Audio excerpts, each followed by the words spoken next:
আমাদের একতা আল্লাহর জন্য কালেমার পতাকা উড়বে, শান্তির সুশীতল ছায়াতলে মুসলিম একই সাথে আবরণ থাকবে।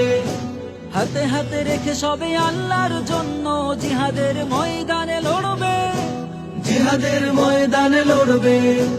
আমাদের একতা আল্লাহর জন্য কালেমার পতাকা উড়বে, শান্তির সুশীতল ছায়াতলে মুসলিম একই সাথে আবরণ থাকবে। খন্দক খায়বার উহুদ বদরের ইতিহাস মুমিনের কলবে, পিছনে ফিরে তাকাবার ইতিহাস নেই, গর্বিত মুসলিম বলবে। খন্দক খায়বার উহুদ বদরের ইতিহাস মুমিনের কলবে, পিছনে ফিরে তাকাবার ইতিহাস নেই, গর্বিত মুসলিম বলবে। বিশ্ব মুসলমান একসাথে জাগবে, গাজোয়ার সাজে তারা সাজবে। বিশ্ব মুসলমান